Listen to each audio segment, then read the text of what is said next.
wrong with the mic.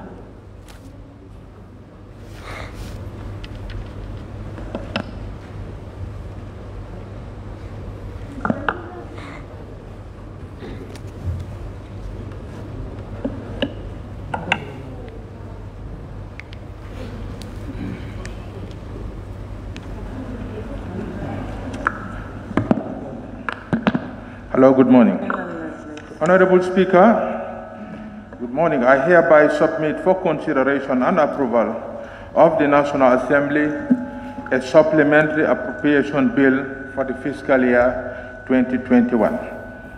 The main objective of the bill is to provide additional public services, including national security, election-related services, infrastructure, pandemic and disaster-related services, as well as commitments to international financial institutions.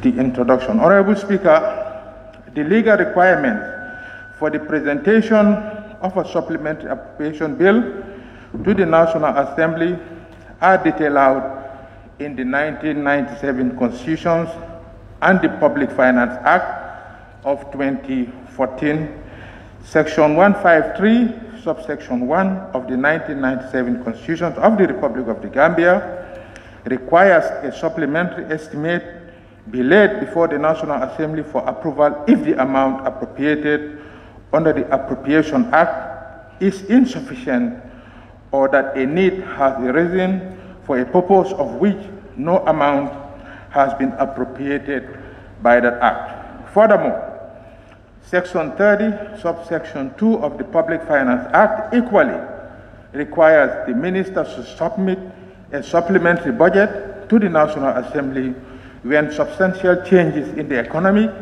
and social conditions require larger expenditures than originally and revised budget allowed, and that the supplementary budget should detail out the additional expenditure and sources of their financing.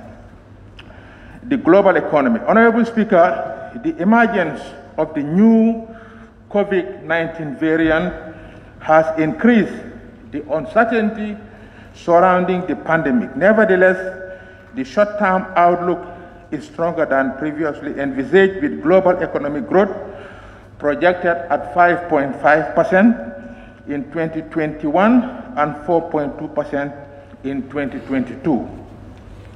The recovery path is premised on the belief that the pandemic will gradually subside with the approval and launch of vaccines in most countries, coupled with various monetary and fiscal support initiatives in advanced economies. The economic performance of emerging markets and developing economies, including sub-Saharan Africa, are forecasted to rebound to 6.3% and 3.2% respectively in 2021 from a projected contraction of 2.2% and 2.6% in 2020. Domestic economy. Honorable Speaker, the Gambian economy recorded a contraction of 0.2% in 2020 compared to an initial growth estimate of 6.3% before the outbreak of the pandemic, and an actual growth outrun of 6.2% in 2019. The initial projection was predicated on good performance in agriculture, tourism, and construction in sectors. However, the outbreak of the pandemic has severely dented our short-term growth prospects. Nevertheless, growth in agriculture, mining, and quarrying and construction have somehow lessened the negative effects of the pandemic. The agriculture attained a 3.3% real growth in 2020 compared to a negative 1.3% growth in 2019. Meanwhile, the industry and service sectors suffered setbacks due to impact of the pandemic, registering 10.9% and negative 4.9% growth in 2020 compared to 14.9% and 6.5% respectively in 2019. In 2021, growth is estimated to rebound positively to 4.8% predicated on a return to normal economy activity with the rolling out of vaccines and eventual reopening of the global economy. The forecast for 2021 is further premised on recovery of the service sector through a rebound in tourism and retail trade, coupled with sustained momentum in the agriculture and construction sector. With a full rebound in the global economy, domestic growth is expected to return to its normal growth trajectory, supported by agriculture, trade, tourism, and remittances. Honorable Speaker, our intention for this supplementary budget proposal is to address certain government operations that we plan to embark on for the remaining year of 2021 fiscal year. Key among this includes the shortfall for financing upcoming election-related activities. Other expenses include the compensation of affected landowners on the planned extension of the battle-hardened highway and the construction of secondary roads in preparation for the hosting of the next year's OIC summit. The areas associated with the construction of the Kaling, Bustown, and Bassa Yoruba roads, the toll facility at the Senegambia Bridge, the settlement of some of our equity areas due to international and regional development banks, the purchase of life support ambulances to be distributed across the country, scholarship areas owed to University of the Gambia, and finance for security-related activities are also key objectives of the proposal. Honorable Speaker, I will now provide details of the specific supplementary appropriation bill. As part of the OIC Heads of State Summit scheduled to take place in 2022, various infrastructure projects will be implemented, including the construction of new roads and expansion of the existing roads within the greater Banjul area. These projects are expected to decongest our roads, facilitate the movement of goods and services, and eventually stimulate economic growth. The battle-hardened highway will be expanded into a dual carriageway, which requires an additional 40 meters on either side, leading to the acquisition of properties along the corridor. Hence, individuals whose properties are affected will be eligible for compensation, and it is the responsibility of government under the donors agreement to compensate property owners. This donor requirement was inadvertently omitted in the approved estimates for 2021. Honorable Speaker, the government of the Gambia has made notable progress on our transitional justice program, laying the foundation for good governance. The 2021-2023 electoral cycle in the Gambia commenced this year with a presidential election scheduled for 4th December 2021 to be followed by legislative and local government elections in 2022 and 2023 respectively. In fulfillment of this requirement to conduct free and fair elections in 2021, it is deemed necessary to provide the Independent Electoral Commission and the judiciary with needed resources to successfully complete the voter registration and validation exercises. It has been brought to our attention by relevant authorities that there are shortfalls in the voters' registration materials and an omission of the establishment of an operation of revising costs in the current approved estimates. Honorable Speaker, as this August Assembly may be aware, Cabinet adopted a paper presented by the Ministry of Transport, Works and Infrastructure that revised scope of work for the Banjul Rehabilitation Project during the second Cabinet meeting of 2021 held on 4th February. The revised scope of work identified additional works to cover major drainage outlets in Cotton Street, Kent Street, Combo Street, Grand Street, and Albion Box Bar, in order to curtail the prevalence of dumped solid waste that chokes our drainage system built in the 1950s. Furthermore, the Banjul drainage infrastructure is weak and some have collapsed in sections, hence the need to reconstruct them. These additional works are complementary to ongoing roads, drainage, and sewage works in Banjul. These additional drainage works are also necessary to mitigate the potential flood events that Banjul is prone to. One would note that several countries around the world are experiencing flood in 2021, and Banjul may not be an exception. Honorable Speaker, it is worthy to highlight that both the Kaleng Bustown and Basse Yorobal roads in the upper river region, URR, have been completed. These roads will play an important role in boosting access to health facilities while stimulating economic activities within the URR region. As a result, additional resources are included in the supplementary proposal for the settlement of areas owed to the contractors. Similar to the above-mentioned roads, the model toll facility at the recently constructed Senegambe Bridge was also implemented based on a pre-financing agreement between the Ministry of Works and the contractor.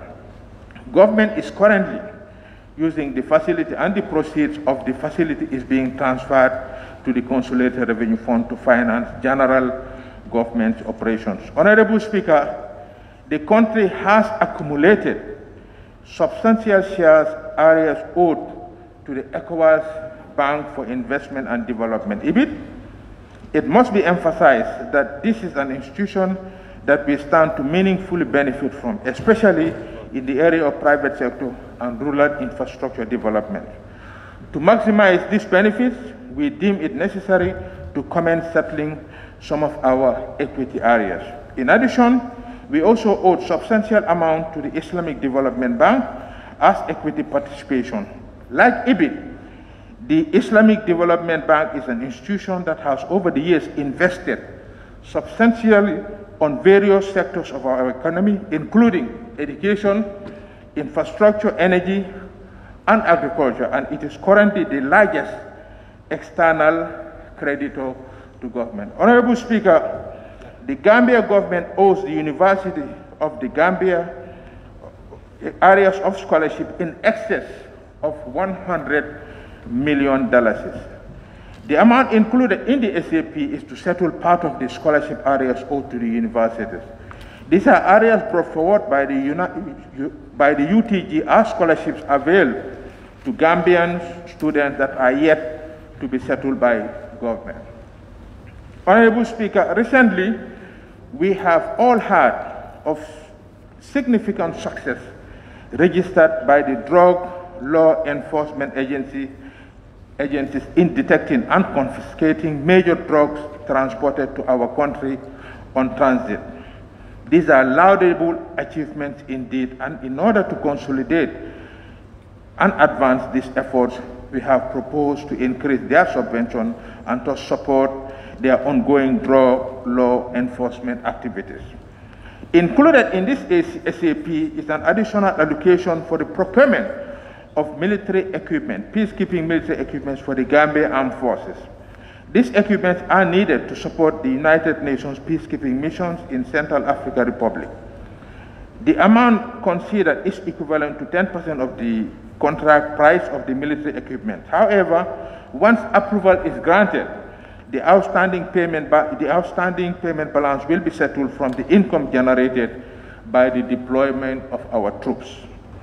Furthermore, as we are all aware, the security situation in the country has lately been of grave concern to all Gambians.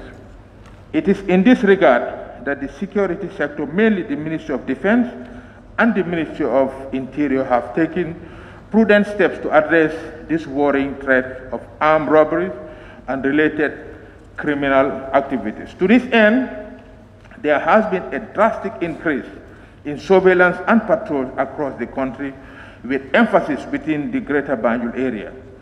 The cost of these operations has placed an additional burden on the approved budget, which therefore warrants us to request for additional resources to support their security operations. Honorable Speaker, we have also made provisions for the procurement of life-saving ambulances in this SAP.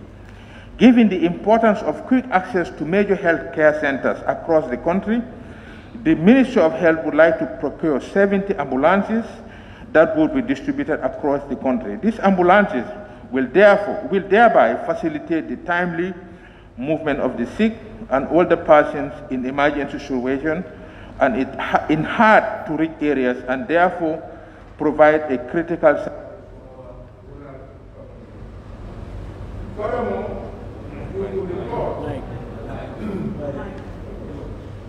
I think it's your mic. Furthermore, you could recall that the rains and windstorm in 2021 affected more than 60,000 people with over 16,000 internally displaced. 11 lives lost, more than 16,000 shelter damage. Our prayers and thoughts are with all those affected, and we pray for the peaceful repose of those who lost their lives.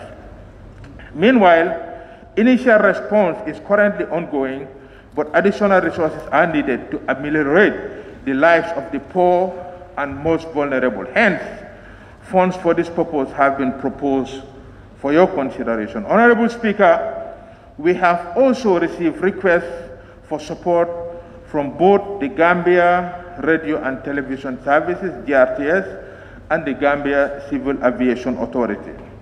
In the case of GRTS, their request entails logistical support for comprehensive coverage of the upcoming presidential elections, as they intend to have a special team to cover all presidential candidates. This would require support in the form of additional vehicles and cameras.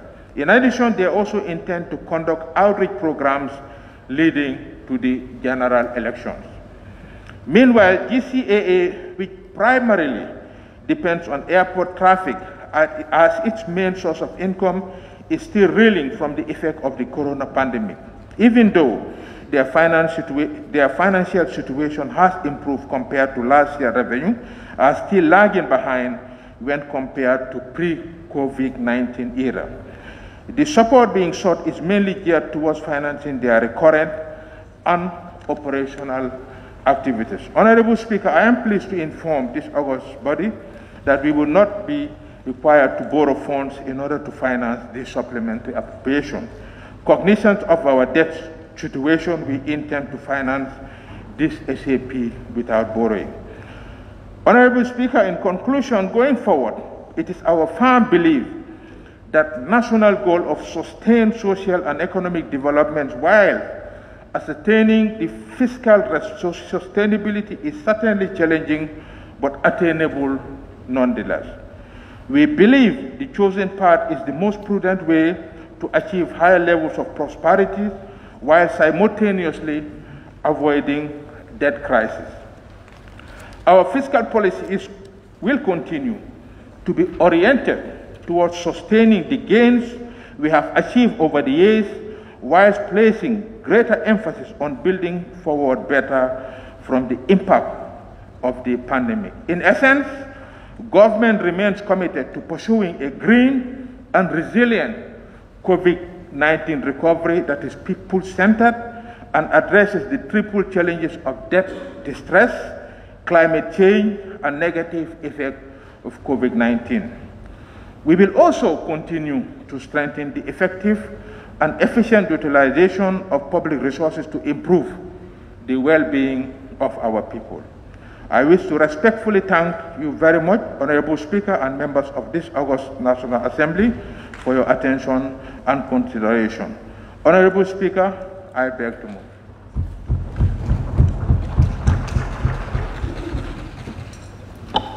Thank you very much, Honorable Minister. Honorable members, any seconder? Yes, Lower Badibu. Yes, is it Lower Badibu? Honorable member for Lower Badibu. Thank you very much, Honorable Speaker. I rise to second the motion.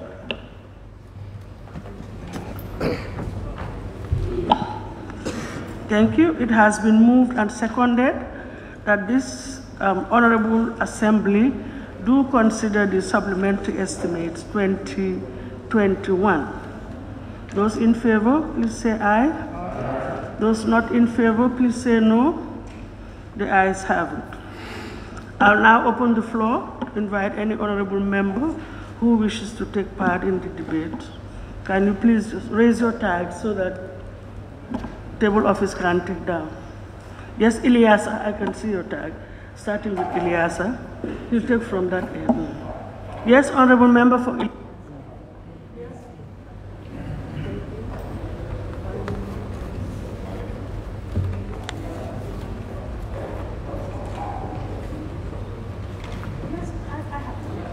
Paul Ilyasa was the first tag that caught my eye before taking him. Yes, Ilyasa. Thank you very much, Honourable Speaker, for giving me the floor. And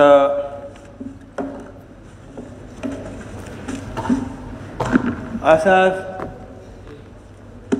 gone through the SIB, but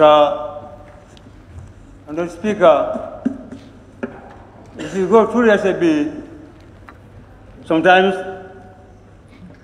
it makes me funny because I was just from the provinces not quite a long time. But let me just go through and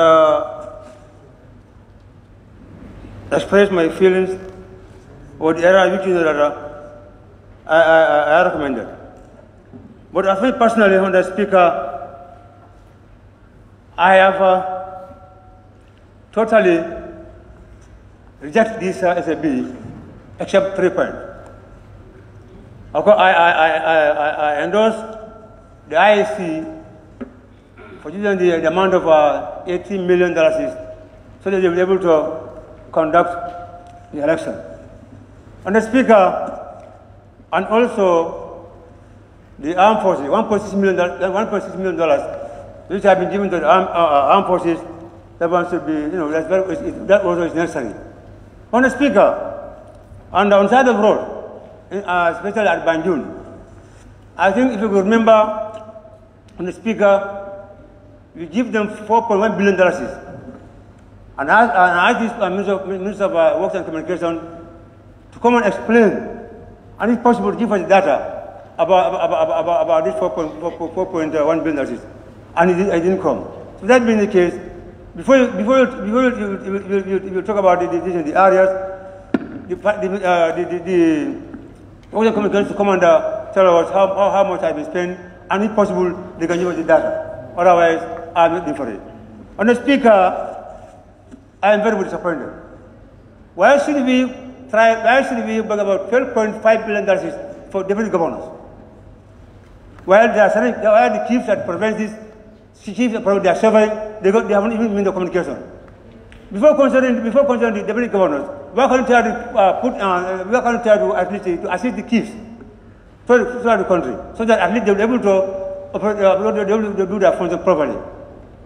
Another on the Speaker, I have seen what it's very intelligent, the Minister of Works, so the Minister of Health. When I go to the list, although it seems to be funny to me, but I even laugh. Although Kajan is there, but despite that Kajan is there, I mean, on the Speaker, I'm afraid you're going to give him at least, instead of 134, I think about $67 million. You can vote, addition the ambulances, and then that is assist me.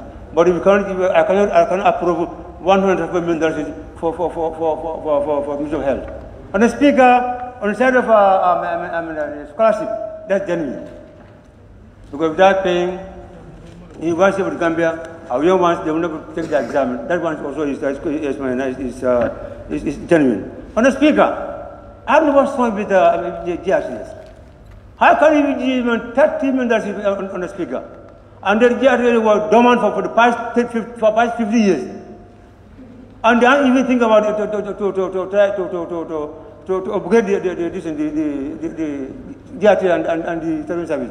At this period, even I was appointed, and I'm not recommending. I only recommend about $10 million to be given to the GRT. so they can manage that on the election.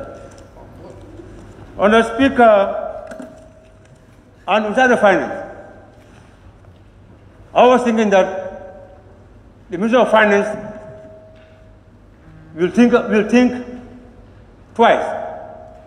Because you go to provinces, Honorable Speaker, so many, around the countries, there are so many seed stores.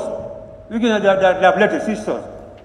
And that was mentioned in this one. And also there are so many mixed family centers across the country. Some are completed and some are completed. I was thinking that Minister of Finance will be able to put that in memory.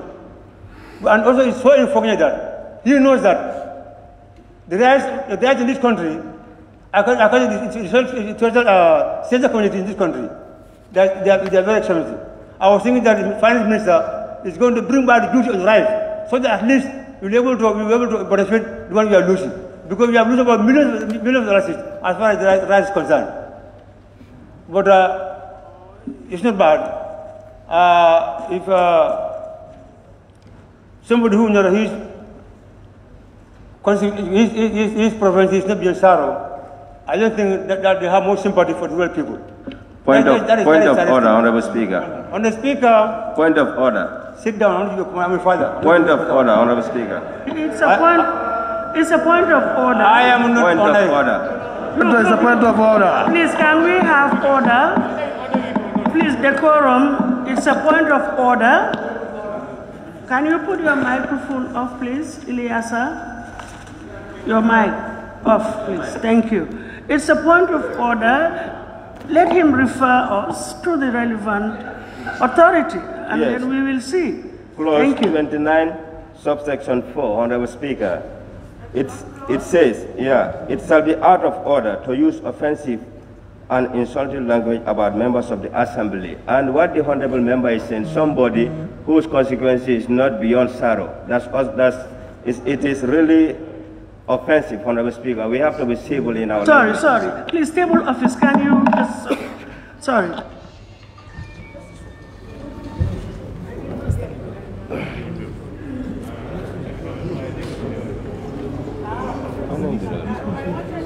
Me to the correct authority. I am saying... You said he's using offensive language? Yes. I am saying... Section 29, subsection 4. It reads, it shall be good. So, my reference is, he said, somebody whose constituency is not beyond sorrow would not have sympathy for the people. And I believe, as members of the Assembly, we should be civil in our language, Honorable Speaker. Thank you. It is offensive. Very offensive. I don't see what is offensive in that. But Honorable Speaker, it is I don't offensive, think- Honorable Speaker. No. That is your opinion. That is your opinion. But for me, There is no offensive. sorry. It is your opinion, but the chair is ruling that it is not offensive. So we can proceed. Thank you. Honorable Speaker, thank you very much. I said somebody whose province is not very shallow. We don't have any sympathy for people who live at Kenya. And I repeat, Madam Speaker. If I am the Minister of Finance today, I am from Kachang, I will have more sympathy for real people than anybody. And I repeat again, Madam Speaker. I was talking about this right issue. Now, if you go to provinces, it's even difficult for poor people to get a bag of rice because every day rice is going up. And I told the Minister of Finance about it almost 2 years now. Let us bring the duty on rice. And he did not. Why? Because my people, they are my concern. Let's spread the facts. I am not criticizing anybody, but I'm telling the facts. The rice, sugar, and flour, they are very expensive at the province. People can't afford it. And the government, and they have a means. Madam Speaker, point of order. So, Madam Speaker, point of order. Madam Speaker, I am not give any point about Madam Speaker. Let them sit down on the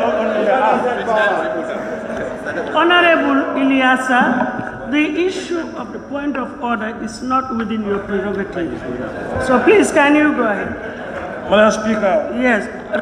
Standing Order 29, subsection 1, every member shall restrict his or her... Can you refer to the relevant authority?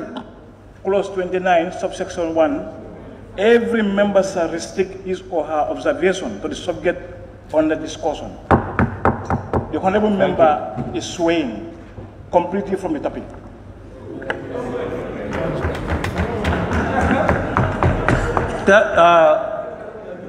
Thank you very much, Honorable Speaker. Okay, thank you.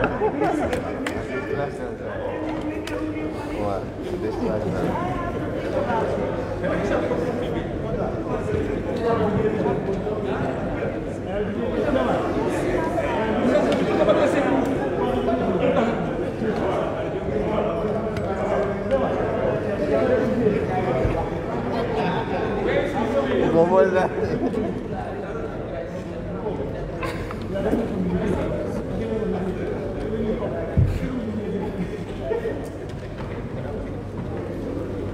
It's not making sense.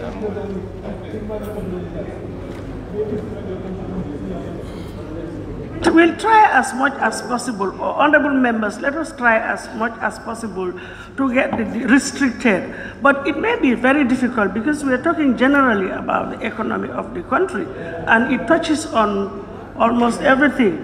There's one thing that I omitted before opening the floor to guide for all of us to be reminded of Standing Order Clause 31, which is the scope of the debate, which reads, and I quote, debate upon any motion or amendment to a motion or upon any bill, part of a bill or amendment to a bill shall be relevant thereto, except in the case of a motion for debate on the adjournment of the Assembly. But I think issues dealing with the economy generally really is not outside the scope of a supplementary. But please just try to be very restrictive as well.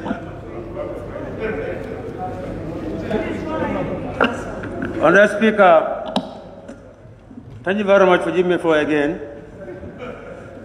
And I think I am free, as far as this issue is concerned, to make comparison. So there's nobody who can block or who can make any noise. You guys not even say what I want to say. Honorable Speaker,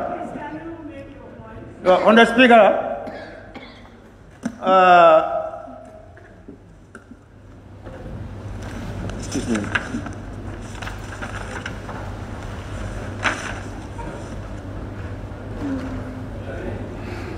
Okay, that is indeed, I am asking the Minister of this Finance, because the transport, the land compensation. The land compensation was about 408 million. Where? But now I have seen the other place that it has been reduced. I don't know what makes that. Because the one he gave for was about 408 million, and now this one was almost about 220 million. So I don't know how figure was dropped.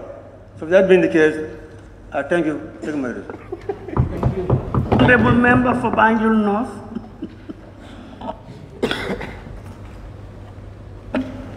Thank you very much, Honorable Speaker. Honorable Speaker, I was elated when I heard that there was going to be an extraordinary session. I was of the assumption that the executive is coming back to resuscitate the stall process regarding the Constitution. But I'm disappointed on that score. I was also expecting that the extraordinary session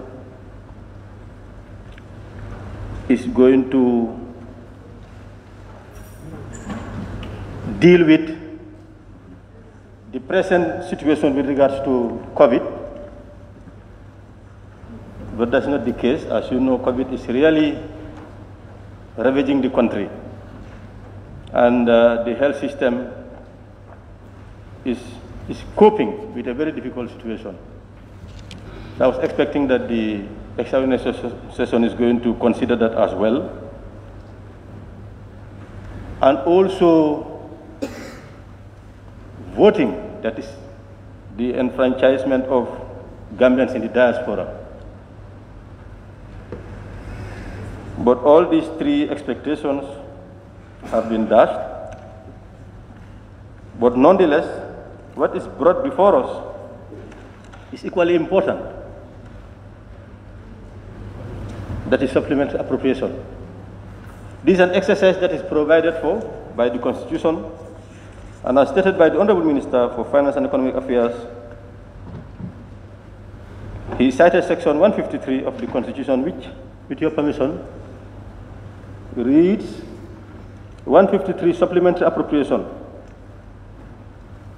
subsection 1, subject to section 154. If in respect of any financial year it is found that the amount appropriated under the Appropriation Act is insufficient, or that a need has arisen for a purpose for which no amount has been appropriated by that act, a supplementary estimate showing the sums required shall be laid before the National Assembly before the expenditure has been incurred. So this is quite in line. It's a lawful exercise. And these are circumstances that sometimes exist, and we really need to address them. Of course, the Public Finance Act also supports the addressing of such a circumstance. And I want to predicate my intervention on this information given by the Honorable Minister, that he is pleased to inform this August Assembly that we would not require to borrow funds in order to finance this supplementary appropriation.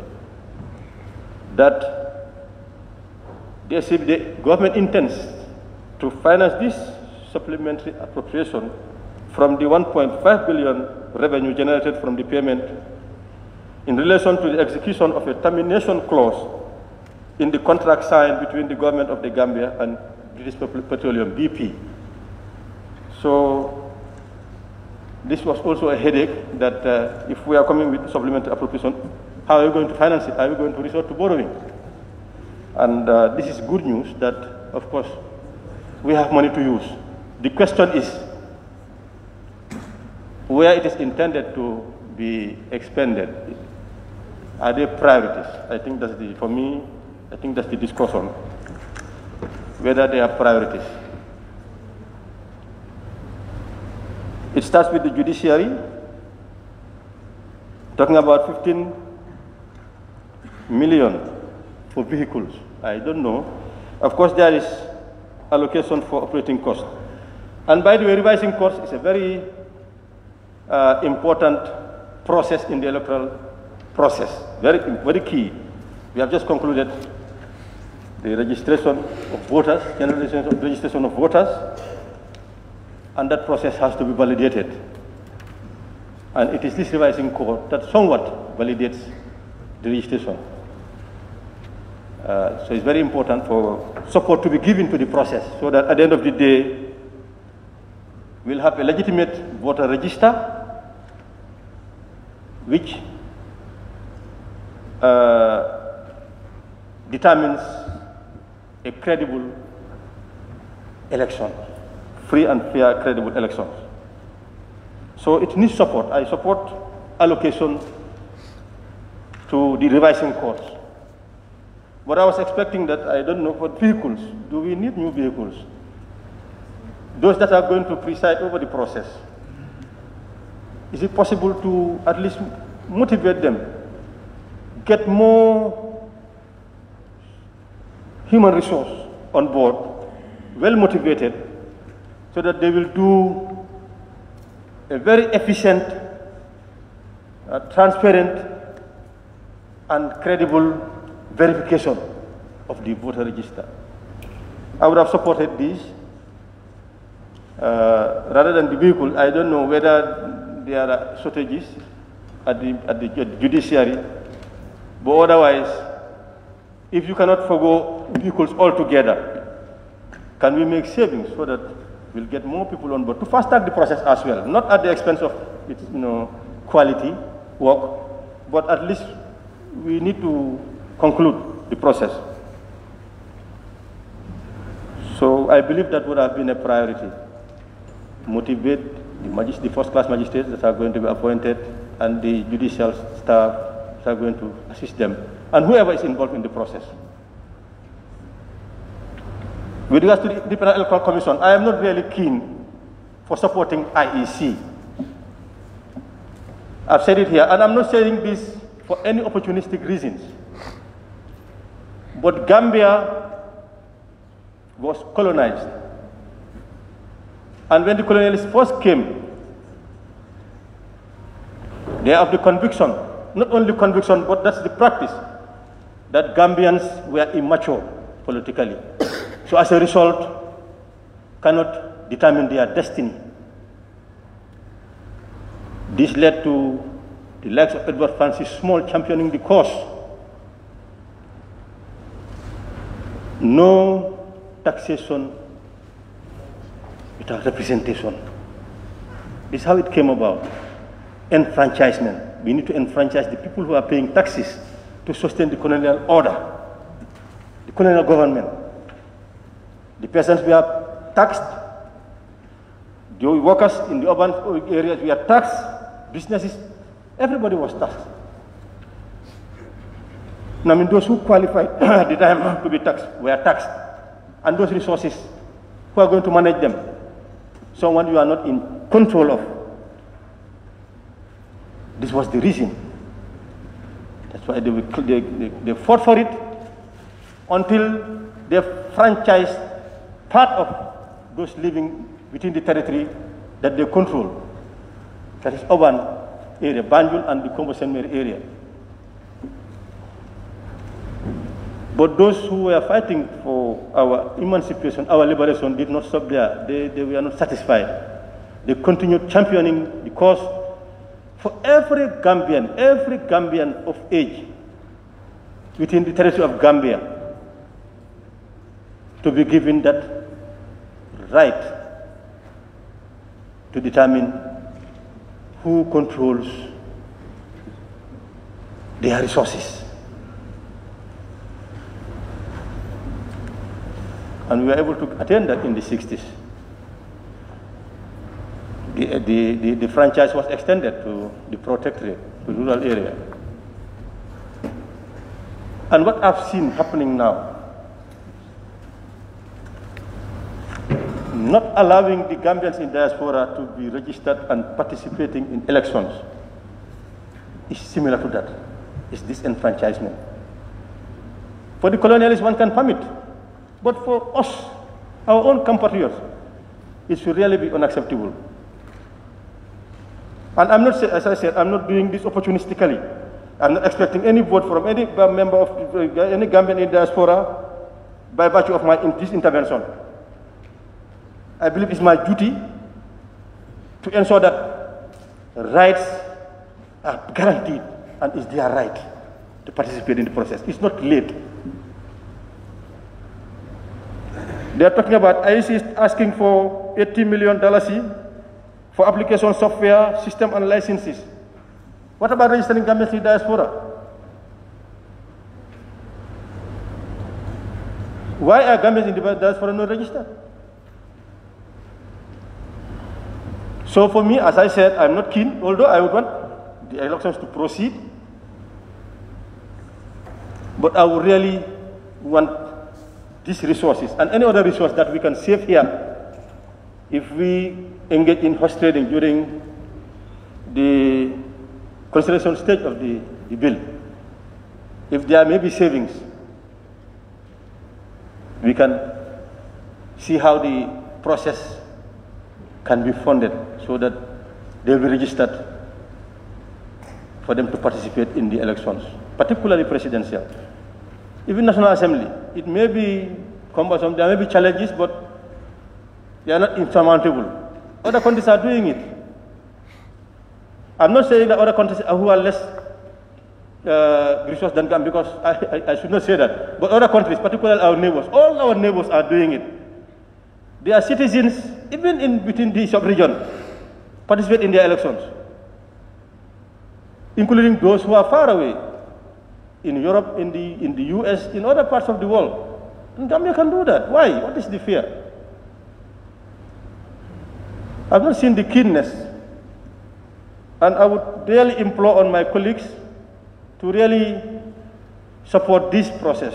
Let us ensure that Gambians in the diaspora are registered so that they will participate in elections, particularly presidential elections.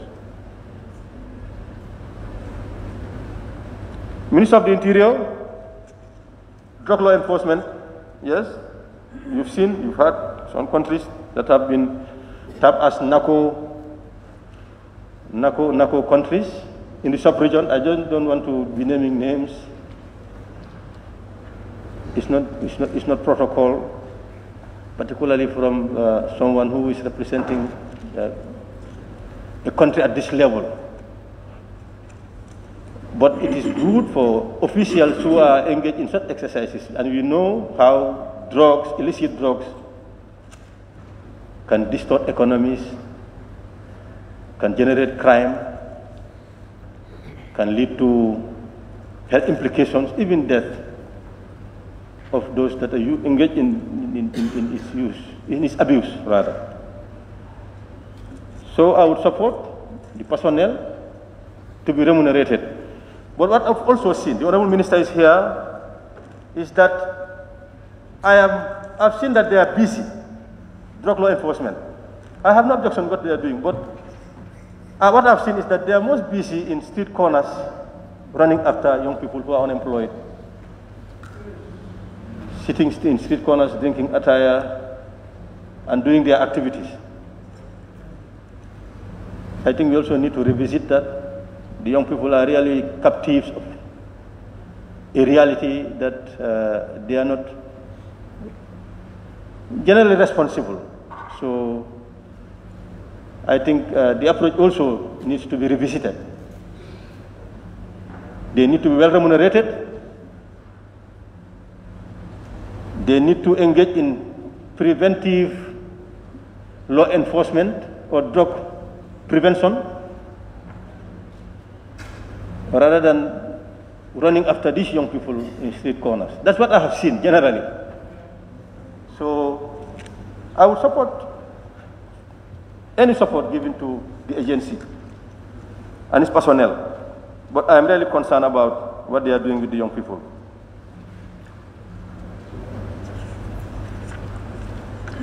Of course, the security in general, police, they are not well remunerated. They need motivation. And some people, there are some people, if you talk about corruption and you ask them about corruption, it is those lowly paid officials that they point at as being corrupt. When they take home nothing more than $3,000, $4,000, what can that get a family person? So I think some institutions, this is what they do this bonus. And this can be akin to that, it can be termed as a bonus. So there are some personnel within the civil service, the security, those in the medical field, teachers. In fact, everybody else deserves attention. But there are some who are most exposed, and their situation leads them to engage in activities that affect others. It exacerbates certain situations.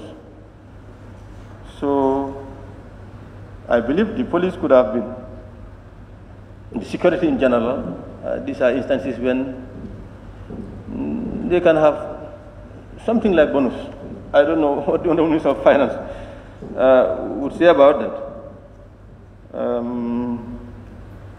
Of course, payment of areas to international organizations. I am a member of a parliamentary group, and my colleagues are here. We had an experience in one of our missions when we were unable to fully represent our country because our country was not at the then fully subscribed, did not pay their subscription. So these are obligations. We should really be urging the government. Honorable Minister, let us really keep pace with this, and so that we don't owe areas, so that officials who go to represent Gambia have the latitude, have the authority, have the the respect to be able to represent the country. So I would definitely support allocations to this particular area. And GCA bailout, yes, that's fine. With regards to health, ambulances, yes, you need them, ambulances. But the also question is, how do we maintain them? The sustain electrical and the like. You just buy ambulances. Do we think about maintaining them? There are any contingencies for fuel? Talking about 70 ambulances around the country. Every health facility needs or deserves an ambulance to evacuate cases that they cannot handle at the facility level, at the facility, to another level. But sustainability. Let's also think about that, sustainability. And of course, if you go to the A&E unit at the Edward Francis Small Teaching Hospital, it's in a sorry state. You see, of course, there are challenges with the personnel there. You often hear complaints of not attending to patients who are in distress, who are really in need of attention. And the reasons are many, some motivation, the like, some attitude, But if you look at the condition there, the place is so small, so cramped. We have been engaging the ministry and the minister, although he's not here, that there is need for expansion of the A&E. We were told that the adjacent building, the Anne-Marie Jehovah building, is earmarked for that. Something ought to be done. Because if you go there, you see patients are laid on the floor. Other patients, escorts of patients, staff of the hospital would be walking over them. And I go there almost every week. I go to the hospital to see the situation there. But this is the condition there. I think these are situations where we can intervene to help them expand the area. Because it's the main referral of the hospital. Not only public facilities, but even private facilities. They refer their cases that they can handle. And that's the first port of call. So there is need for support for the Edward Francis Small Teaching Hospital, particularly the A&E. All the other departments need support, but they are as well. There was this issue with those with dialysis. It has been resolved, but temporal. They need consumables to sustain them. These are areas also that needed support. Higher education, research, of course, scholarships. In fact, government should have in fact endeavored to settle everything, because we need brains. We need everybody in this country, those with university education, those with skills, but those that are now going through that process, we need to support them to complete their process so that they'll become productive in supporting the development of this country. So the areas should be settled. They should be settled. And not partially, if efforts can be made to clear them so that we'll start afresh. And research, science and research.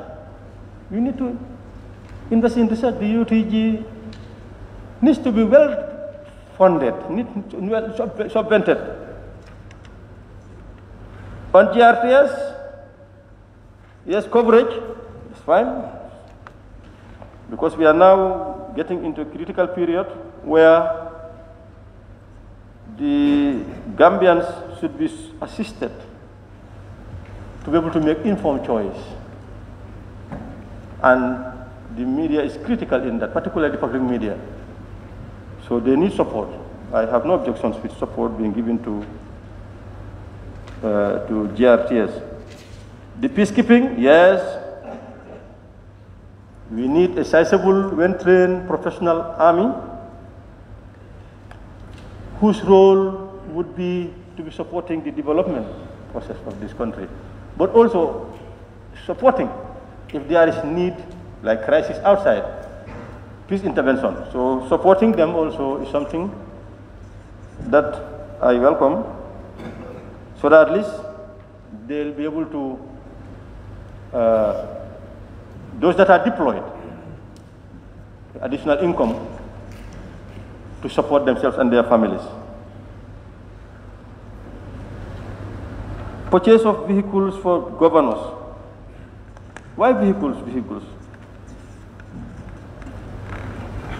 Is that a priority? Governors. And I don't want any governor to feel that I am depriving them. But don't they need something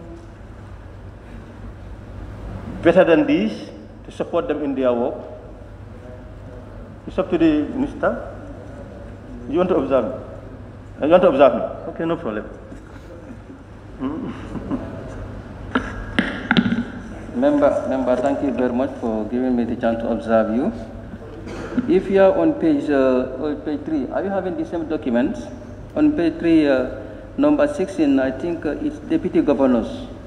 There is 2 copies. I don't know whether we are having the same copy. The final copy. Huh? Yeah, but I've seen governors. I'm going back. What is here? Is deputy governors? Yes. But is that still a priority? And one thing I've noticed in this country, and this has been going since the independent days. Those that are responsible for planning, they plan now in the short term. Look at this National Assembly. It's almost full. And we are expecting that there are going to be further demarcations, more constituencies. But how many constituencies do we need now to fill this? Very few. Let us, when we are building, we think big, futuristic, the next 50 years, next 100 years. And this, go to the West and see their structures, the symbols of state. They are very big buildings, and they were built 200 years ago, 300 years ago, and still cannot be filled up. So I think it's important that we start planning in this light, plan for the future, and then making big things. But fit for purpose though, fit for purpose, not just a specified elephant, but fit for purpose of structures. But keeping in mind that we want to cater for the future. In the next 100 years, we won't need any National Assembly. But here, in the next 20, 30 years, definitely, we're going to, even less than that, 10 years, 15 years, this will be filled up. And this is everywhere. If you look at government facilities, short, small,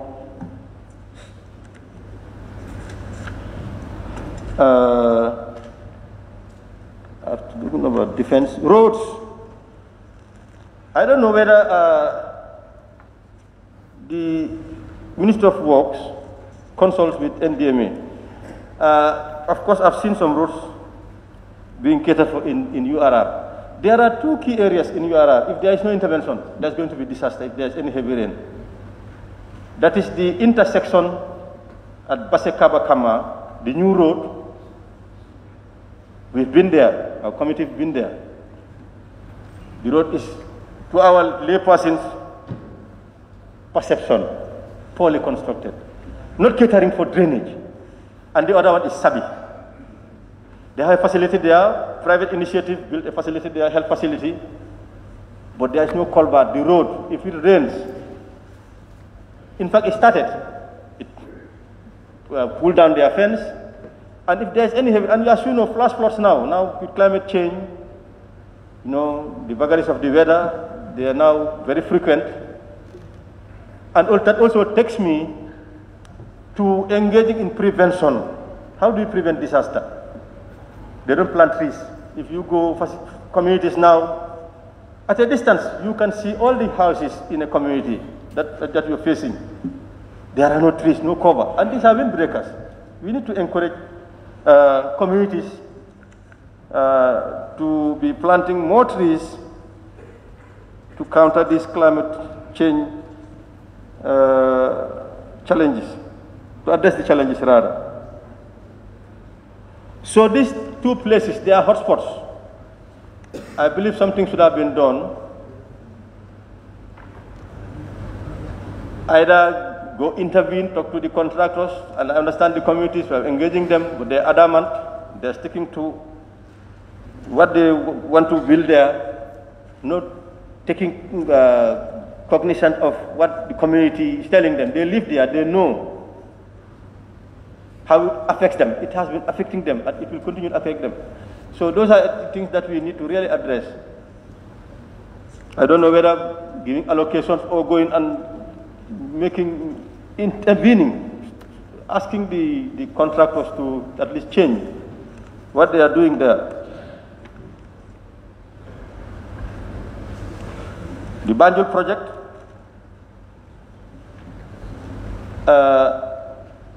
we are just lucky that we are in this enclosure, but if you are outside the National Assembly, there is a time of the day, and even at night, when you cannot even sit outside, this stench is overbearing because of this drainage. And Banjul, you know, having infrastructure, facilities, gutters, they are still not adequate, they are still not flowing. Having them is good, but maintaining them also is equally important. And councils are really lacking. There's lapses in terms of the councils in the maintenance of the drainage, ensuring that they are clean. If you go to this Kampama estate, I wonder how those people definitely could be staying there. Some, I know they have no option, and those with option, I understand, I know someone who really relocated. He loved staying in Banjul, but he relocated because of this stench. He fears his health and that of his family. So we're expecting that any work, infrastructural work, should canalize this drain. It's clogged now. It's clogged. And it's caked, you can see it. Sometimes a child can even walk over. And it's a canal that's expected to flow. But because of the thick, the sedimentation, so something ought to be done. I believe that this also needs to be considered. Of course, you're talking about paying the contractor. Is that also a priority? Do we have other priorities in terms of Banjul? Like I said,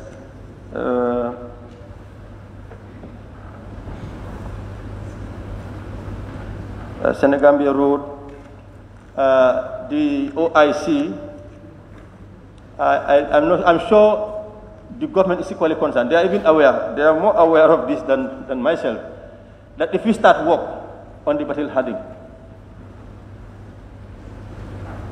it's going to be a real nightmare for those that live around those areas, going to work or coming from home to their businesses, either to work or to business or to any other mission. There is no secondary route.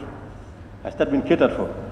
If you start working on the Batil Harding, where do the traffic divert?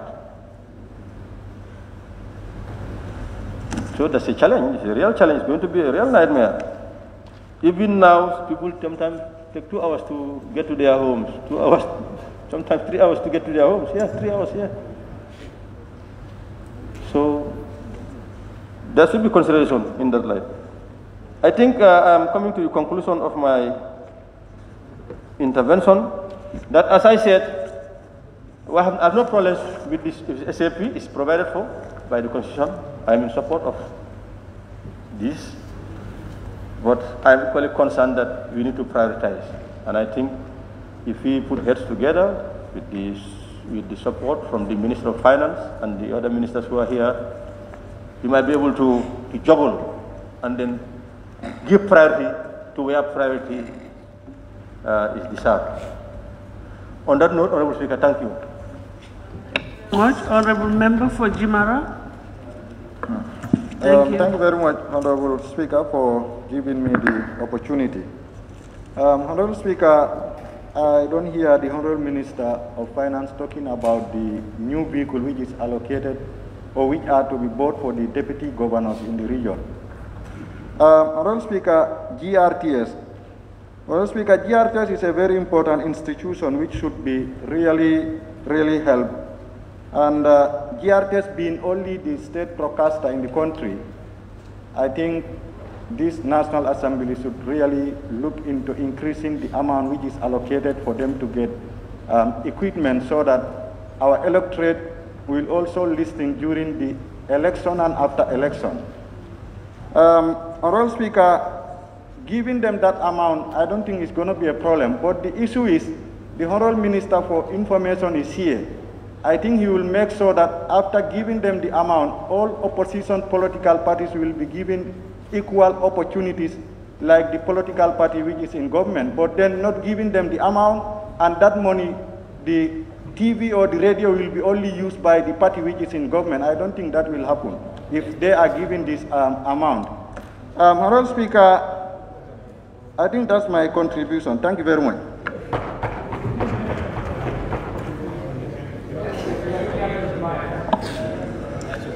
Thank you very much.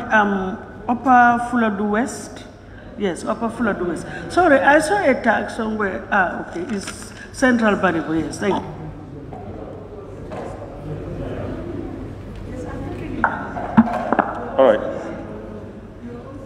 All right, thank you very much. Before you proceed, please, let us all exercise patience. There's a long list, about 17, or in fact 20, and we can only take the floor one by one. So please, let's exercise patience. Yes, Sammy, I'll put it down. Thank you. Thank you very much, Madam Speaker. Thank you, Honorable Minister. Yes, I agree with you that you are in line. Can I have my constitution?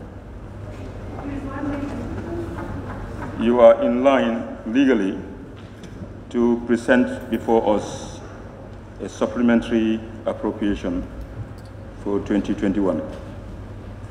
And if I may, Madam Speaker, just read once again to remind myself and my colleagues, why should we be considering our supplementary appropriations is under Section 153, subsection 1, subject to Section 154, if in respect of any financial year,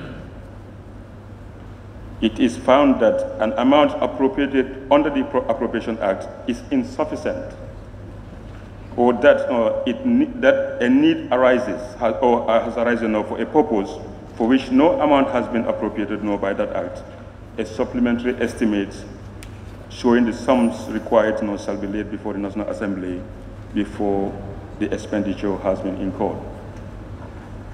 Therefore, Madam Speaker, it begs the question. The proposal forwarded by the Minister of Finance and Economic Affairs, in as much as it affects the budget entities, I am trying to, I find it very difficult to reconcile where the linkage is or the relations are between what was budgeted in 2021 and what the Minister is trying to finance here now under this supplementary appropriation. First, Madam Speaker, we will realize that the Minister has really informed us that there is $1.5 billion coming from a revenue line of a non-tax revenue under the Ministry of Petroleum and Energy, of which was budgeted only, if you look at the approved copy of the budget, on the page 3, item 143, we have approved $13.6 million under that budget line that we are expecting now of fines and penalties to receive something like $13.6 million. However, during the course of the year, we have come to receive a penalty charge from the British Petroleum, an amount totaling to $1.5 billion. Now, I'm not the Minister of Finance, and I don't understand everything that is going on in government. But I think the Minister of Finance will agree with us that we have, in the history of budgets in the Gambia, approved the highest budget allocations ever in our history in this 2021, with almost $32 billion of expenditure and net lending. Never in the history of our country has we ever reached that kind of amount. But most importantly, a whooping 6.6% billion of this is on loans and borrowing, both domestic and foreign. So it suffices to say, I'm not going to question his, expertise, as a good finance minister. But if this was my business now and he's my finance director, I would have got a problem with him. This kind of money should actually go on to address that budget deficit, to reduce borrowing. Because in our history, I think we have this parliament has done for the Gambia what no other parliament has done. We have borrowed almost $21 billion since we came into this office. Never imaginable. Over the course of 1994 to 2017, the Gambia was only able to borrow about $52 billion in 22 years. But in 4 or 5 years, we have borrowed 20-something billion and still counting. And we still want to come and, just because we have extra funding coming from unexpected payments, that we think it's okay to spend it. When we have debts to pay, our kids are coming. These money should go and fill those gaps so that they can have it easy, just like how our forefathers did for us to have it easier. Madam Speaker, again, the minister did not mention in his statement that the COVID-19 variant is looming. So then it begs the question, why should we be going to buy cars, paying arrears, equity participations, vehicles for governors, roads and bridges, when we have no food security? Indices will show you how much the Gambian poor farmers or the Gambian population are paying between 2018 and now in terms of the bag of rice. How much has the bag of rice risen? And what is affecting that? Because we are not boosting local production of rice. Instead, we are spending monies where we're not supposed to be spending them, and then relying on the world market to supply our staple food, and paying, high amounts of money for things that we can produce ourselves. So my point is this. I have no problem with supplementary appropriation bills because, in fact, the Standing Committee on Defense and Security, we are pushing the minister to bring in an SAP for us, because we want to support the army in going to Central African Republic. I know that's arguable, so many people who don't understand the nitty-gritty of what is the benefit for the country, but this was something that we found justifiable. However, I didn't think it still suffices the need that because we have more money that we should spend it without actually putting in place safety nets for the unforeseen circumstances that might come before us, with the disasters happening every day. Food, the hike of when the COVID-19 breaks, and it's like, as we understand the pandemic, this is the same market that we go to buy the rice from. China's are there, the Americas are there, the Brazils are there, competing with the Gambia on the same product. So therefore, we should be considering on how we make sure that we don't rely on those external producers for our own staple food. We, I think it was 2 years ago, approved, I think if I'm not mistaken, $1.6 billion for the health sector. And on top of that, a year before that, the minister wired about $500 million. The World Bank gave us another $1 billion, all for this health sector. So I find it difficult for anybody trying to justify spending $134 million for ambulances when all that money is spent together, and after all that money is spent, still patients have to buy their own bandages.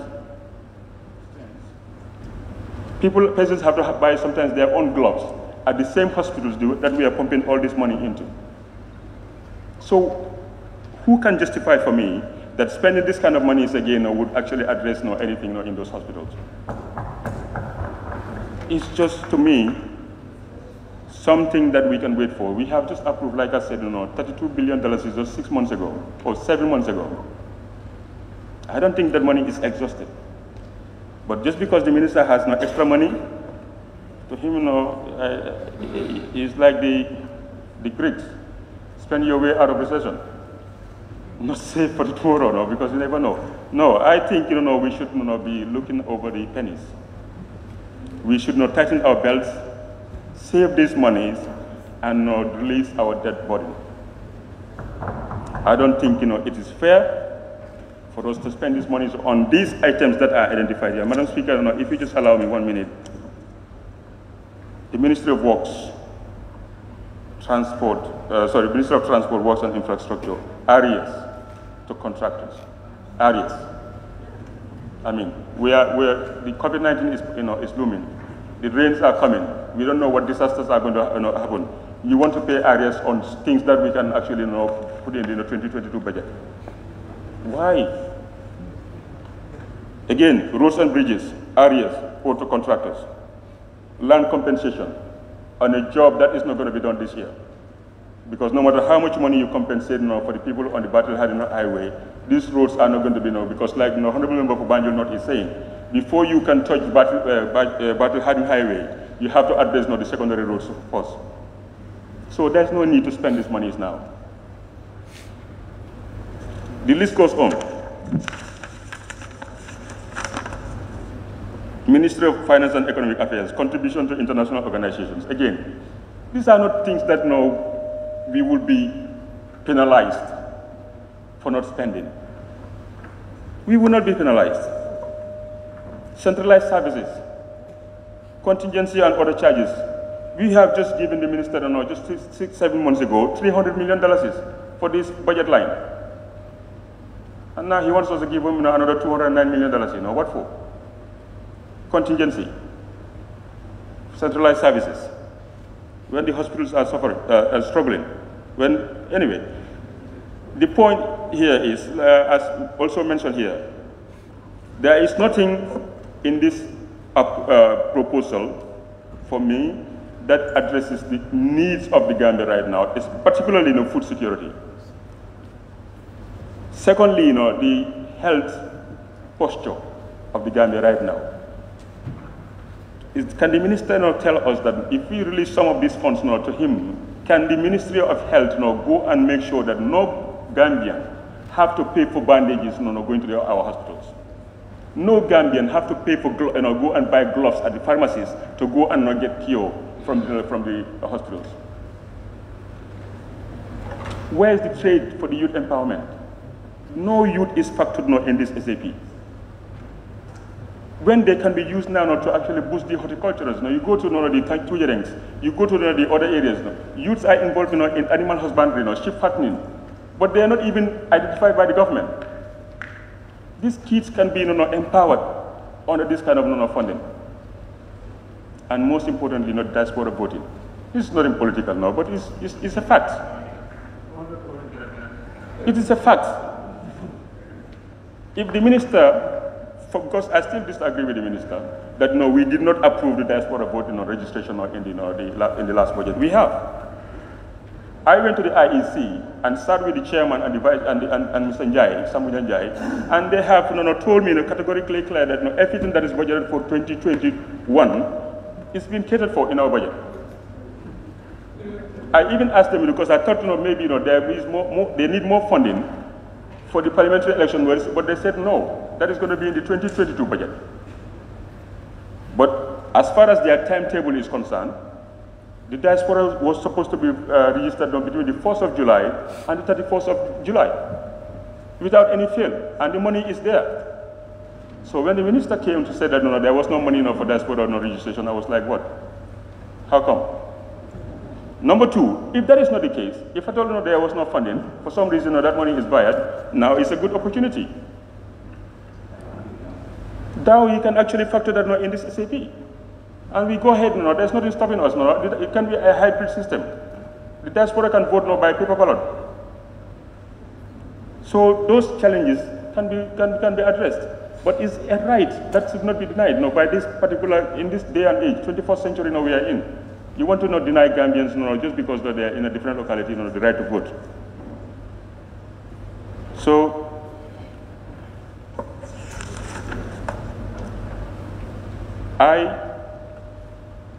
to sum it up, do not support the proposal on this SAP. I hope my colleagues will understand that what the Honorable Minister is doing his job. He has a job, he has an employer who is employed him to do a job for him. But we are the representative of the employer of that employer. And we should ensure that regardless of our differences in vision or in view, we all mean the same thing. That is to serve the best interest of the people who have elected us and his boss to represent them. And therefore, I would urge my colleagues to work together on this. I'm not asking us to throw this thing out and not call it a day. But let's reprioritize. If we cannot save this money as an added revenue, that would make the minister not to go and borrow money locally. If we have to spend it in 2021, because it's a revenue line in 2021, then let's prioritize the spending of it. But not these payments of areas. That can be deferred. I mean, I'm a businessman, Madam Speaker, before being a parliamentarian. I understand what payment for areas is. I'm not accusing the minister of any wrongdoing. But areas don't have to be paid as a matter of urgency or emergency. So therefore, thank you very much, Madam Speaker, for the opportunity. Okay. Thank you very much, Honourable Member for Brikama South. Brikama South. Thank you.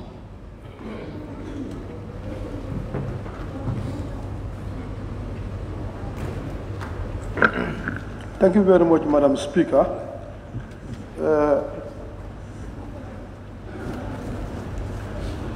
First of all, I would like to use this opportunity to thank the Honorable Minister for coming out with this supplementary appropriation bill before us.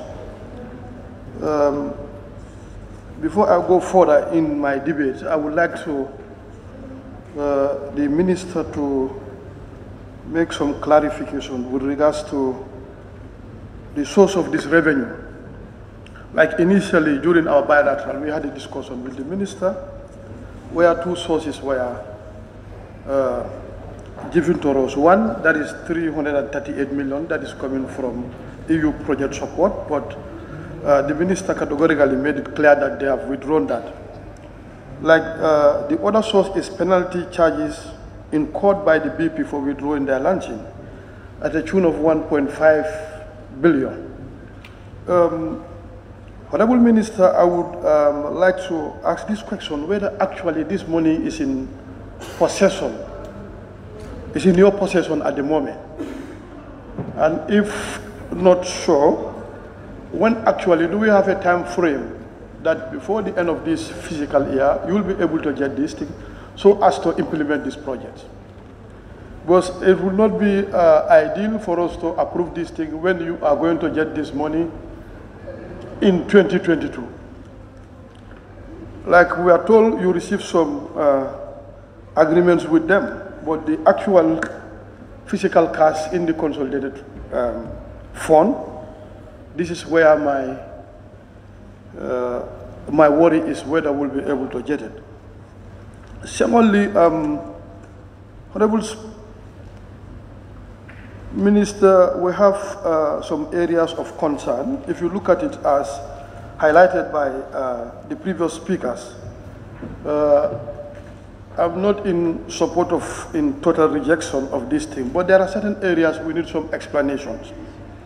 Like you look at the judiciary, which is in twofold. One, that's the operationalization of the revising court at a tune of 15 million, buying vehicles for the judges or the magistrates. If you look at the revising court has a time frame, only 2 months, using this substantial amount of money, buying vehicles for them for after 2 months, what is going to be the fate of these vehicles? Personally, I agreed with the other component that is talking about establishment and operationalization of revising court, induction and training of magistrate, renovation of provincial markship, courts and logistic and court operations. I think that one, to me, that one is good because the issue of revising code is equally important in all our electoral cycles. That is something, but the other one, I don't think that is a priority at the moment. Only 2 months, using this substantial amount to buy vehicles is another problem. Yes, with IEC, Honorable Speaker, I think there was a shortfall because I happen to be in the Select Committee on Regional Governance, Land, IEC, and Ombudsman. During our bilateral, 153 million has been submitted by the IEC for contracting a firm to take care of the registration. And only 73 million was allocated, and we had an engagement with the Finance Minister together with the IEC with regards to how are we going to make up the shortfall, which there were 2 proposals, either environment or supplementary appropriation. So I think this is a non-controversial area that is in line for it to take care of our electoral cycle, because election begins at registration. Honorable Speaker, I also have some concerns with certain area, the area of centralized service where you're talking about contingency, which this time the emphasis is laid on disaster. And if you look at this one, during our bilateral, we are made to understand the assessment and taking inventory of affected families is still ongoing.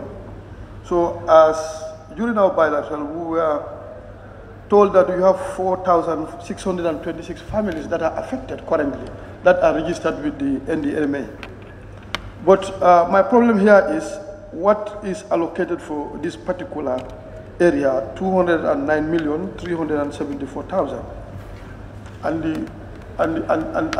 the projection according to NDMA, like this can go up to 10,000 families. So like my problem here is, are we in position to give an actual inventory and the amount of damage so that in terms of intervention, there could be a kind of a balanced compensation to families depending on the severity of the damage incurred by each family. So this is very important. If we approve this thing and again we have families that are far more than this 4,000 figure, what is going to be their fate? What is going to be the source of the income to support them? I think much emphasis needs to be looked at in this area. If we can have again, we can have an inventory per constituency level, which families, because all of us here came from constituencies. We told our constituencies and we know families that are affected. So like if we can be supplied with those things, we'll also monitor in the area of distribution when you come to addressing these issues. Madam Speaker, the other area that I want some clarification, I know, like if you look at the minister's statement, the higher education, the demand is 100 million, and in the SAB, we are only allocating 50 million. I believe this is a very important component that we have to look at it technically, because this is affecting our own citizens in the University of the Gambia. If we can seriously prioritize this thing and make sure that we give them the entire budget line that is requested by higher education in order to address these problems. These are extremely important. Like you come to the area of roads and bridges that are some are already completed and there are areas that need to be settled. I think the budget circular is out in September, will be on those issues. If this thing can be carried forward to those areas and see that.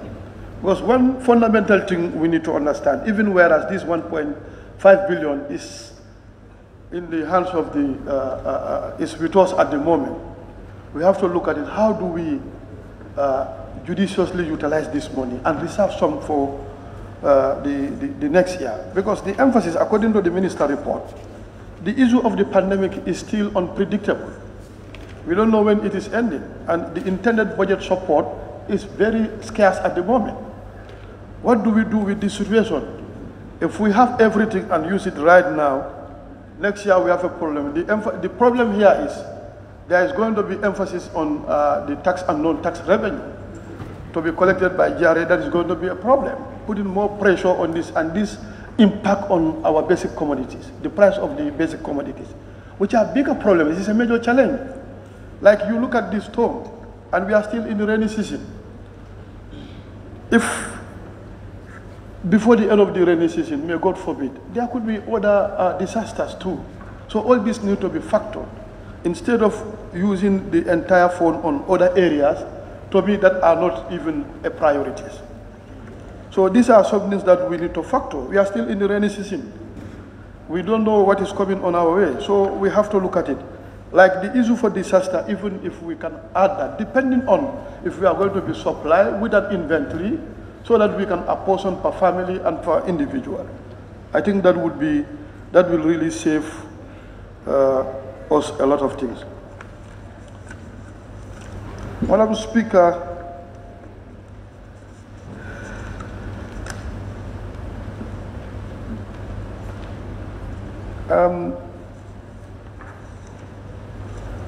the issue of contribution to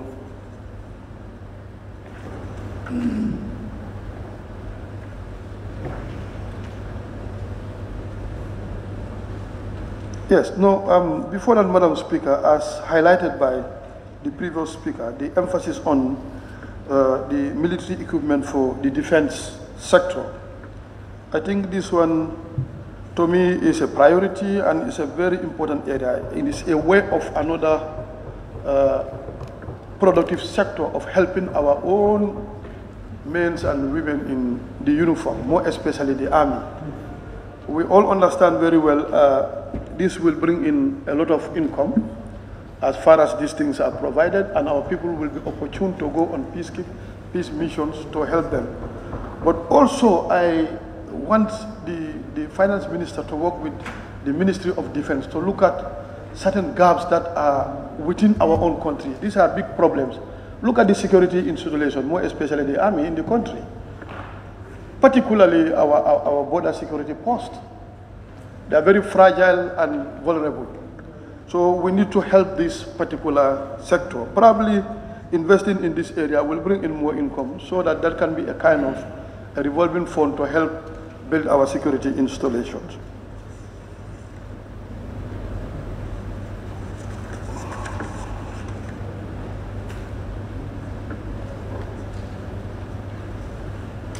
Madam Speaker, the issue of subvention to non-financial institutions, as far as GCCA is concerned, I think if there is a kind of proposal that is submitted to this parliament for us to look at it, like giving them 25 million, will that suffice their own operation before the end of this year?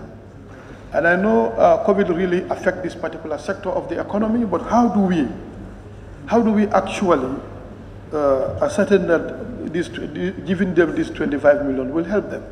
Unless if we get a proposal from them. And secondly, the budget session is just at the corner. We can discuss with them if there are shortfalls and see how best this can be catered in the next 2022 budget. Other than that, Madam Speaker, I partially support the supplementary appropriation bill regarding if there is going to be serious prioritization. When you go to the committee of the whole house, where we will apportion, we can prioritize and see which areas are immensely important in terms of priority. Thank you.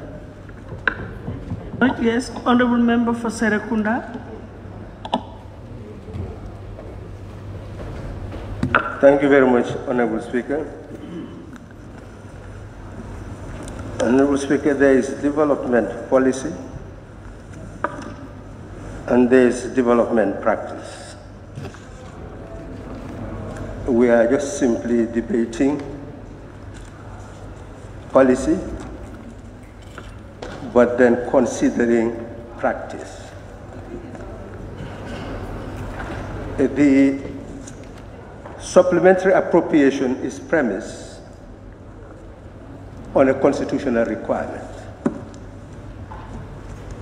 that if what is allocated is exhausted and there is need for more expenditure on services, then before the expenditure is incurred, the mover must come to this body to seek approval. If there is need for the purpose of which no allocation had been made before, then that need could be tabled, laid before this National Assembly for consideration.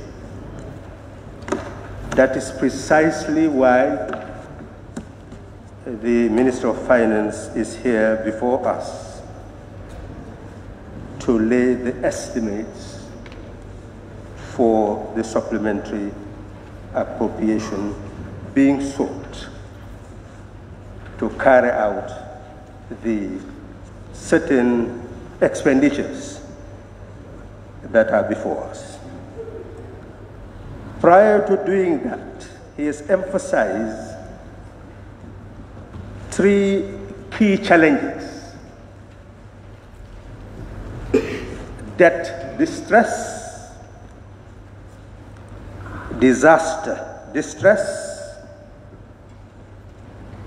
meaning climate change distress, and COVID-19 distress. We are facing these calamities outside the developmental priorities of the existing government.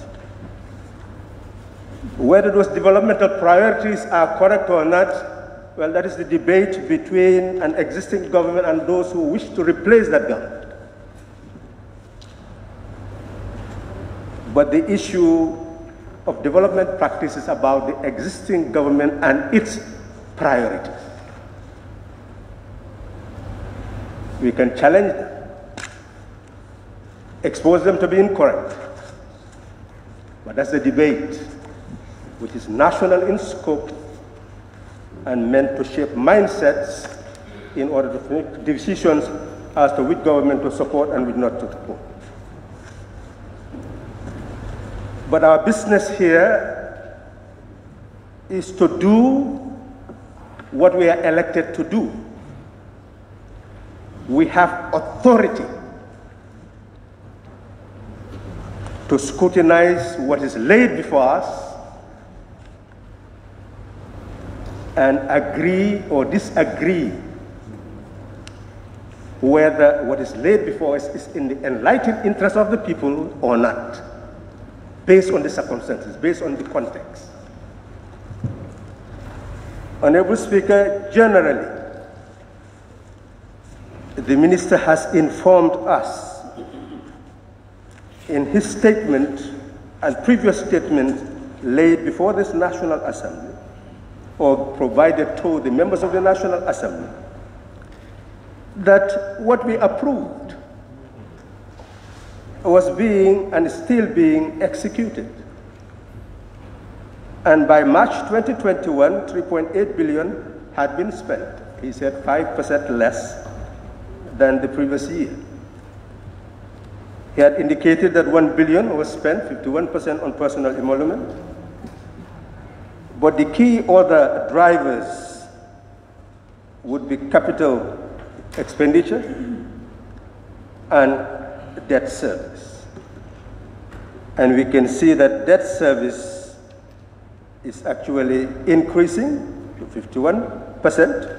21%, whilst capital development 15%. So in reality, if we look at the recurrent budget and look at development budget, we see that in terms of development, we have major challenges.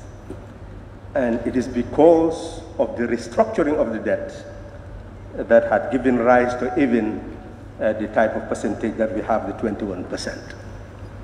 And it is very clear that we are in a state of debt distress. In fulfilling his legal mandate, statutory mandate, he had given us an assessment of the public debt stock in 2020. We will anticipate another in 2021. But he had indicated to us very clearly that we had a debt stock of $77.4 billion at the time. Must have increased by now, $1.5 billion. So essentially, we can see the danger of debt. And therefore, we put that line, that red line, that don't come to us for supplementary allocation if we are going to finance it from domestic borrowing, from increasing the debt stock. Don't come to us.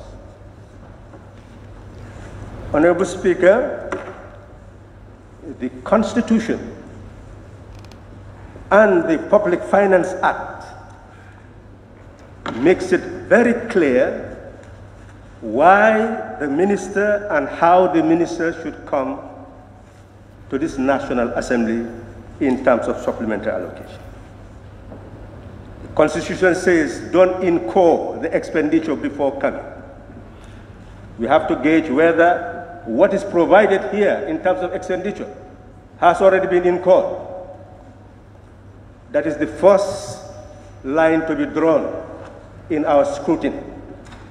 If anything has been incurred before coming to us, poof, that is not part of our consideration. And we should guide each other if we see anything there that indicates that something has been incurred before being brought before us. Honorable Speaker, Section 30 of the Public Finance Act indicates very clearly two processes being completely linked to each other. They are, number one, it says the minister shall submit a supplementary budget to the National Assembly detailing the additional expenditures. He must detail the actual expenditures that he would want us to consider. That's number one. What is connected with that, dependent on and determined by the next element, is that he must also indicate sources of their funding. So those two elements must be present. A detail of the expenditures and the sources of the funding. The minister has told us in his statement the details of the expenditure that he wishes us to consider. In his explanation, he has indicated the element of the source of the funding. At page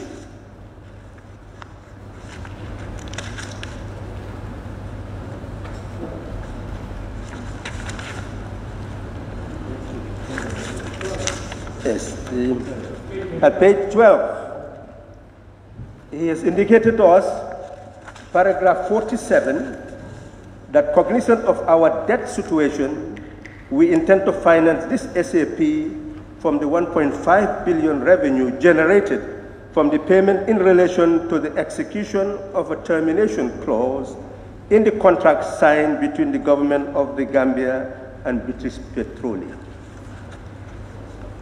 We are being given two lessons here. One lesson is that we have the source of funding. But another lesson is that this big power is obliged by a contract of termination to pay this huge sum. What makes any of us to say that if we have arrears and fail to pay the arrears, that we are free? We can just go and sit down and live as so business will be as usual. Is that how members of this body should think? Under section 112, we are supposed to be guided by law, conscience, and the national interest. So when we think, we are not supposed to be emotional. We're not supposed to be sentimental. We're not supposed to be thinking in the box. We're supposed to be free to own our minds and selves.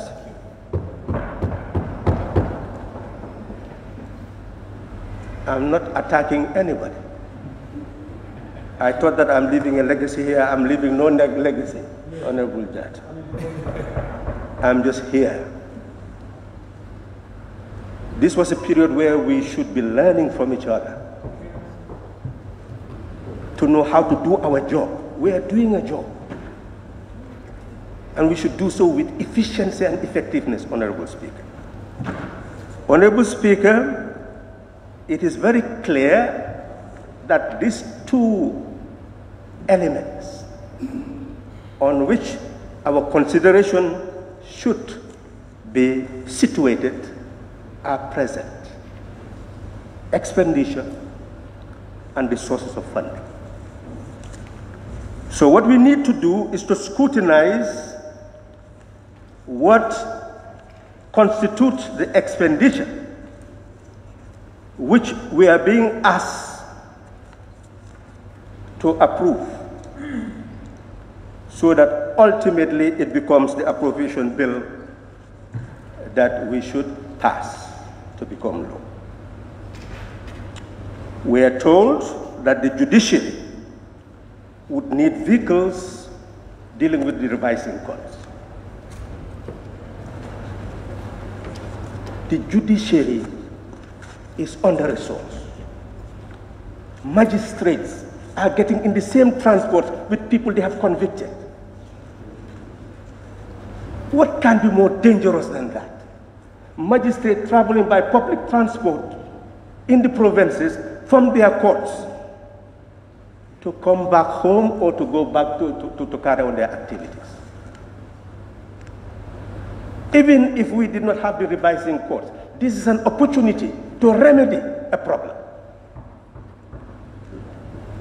That those people deserve to be able to have a transport, have security, in order to carry out their work. Otherwise, we are subjecting them to threats.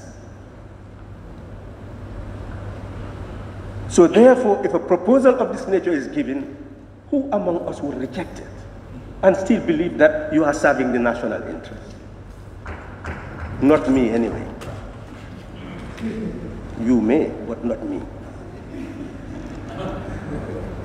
So now we have the second element, the Independent Electoral Commission. Yes, here is where the problem lies. It's not about their need of the system that they need, the application of software, they need it.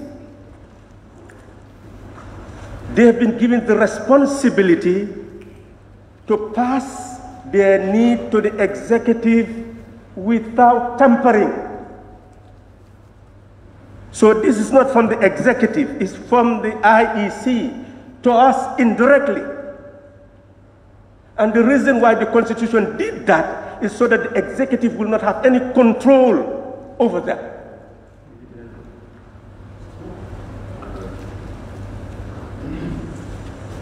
What investigations have we done before we approve the certificate of urgency? That's what you should have rejected and say, let us go and do investigation before we approve the certificate of urgency. But you've approved it. And we must continue all the way. Are we going to reject this and tell the IEC that the need assessment they made, we know better? What type of decision makers will we be? We cannot be self-righteous and invent facts and transform fiction into facts and make decisions based on those fiction. We make decisions based on facts. Either we investigate and know the facts, or we accept.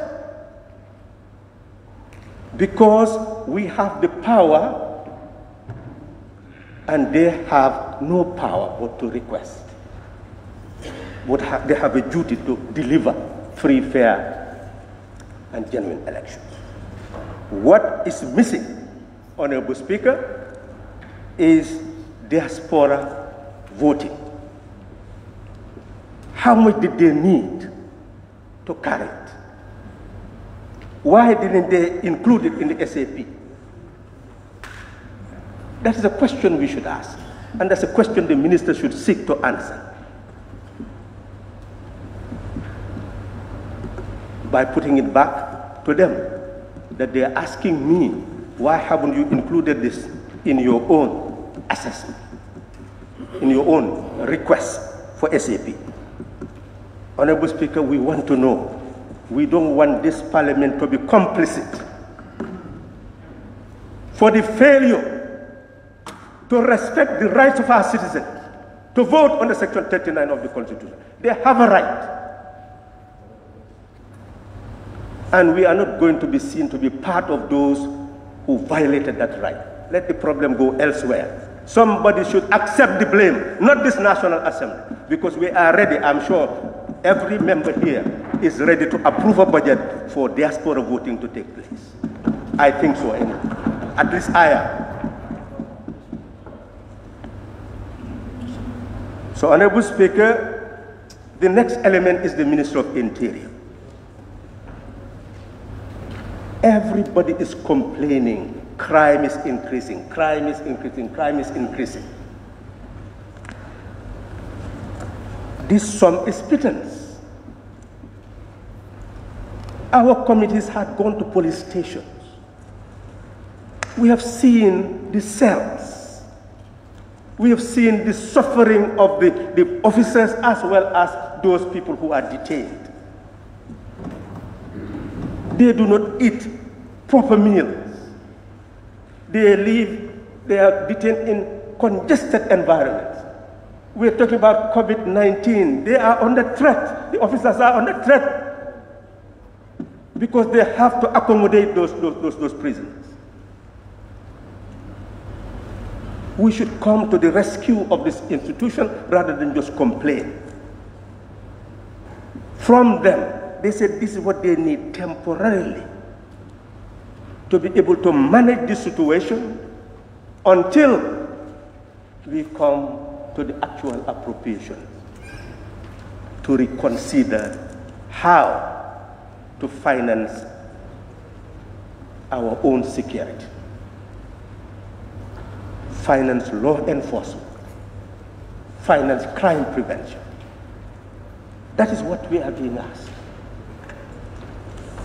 Honorable Speaker, I don't see there also who would say no. Let's not give this to the police and then dare complain about the increase in crime. I don't see it. Honorable Speaker, we come to the Ministry of Finance and Economic Affairs. It's just a custodian, it's just a name, but it's a custodian of the authority of the state in terms of entering into contracts.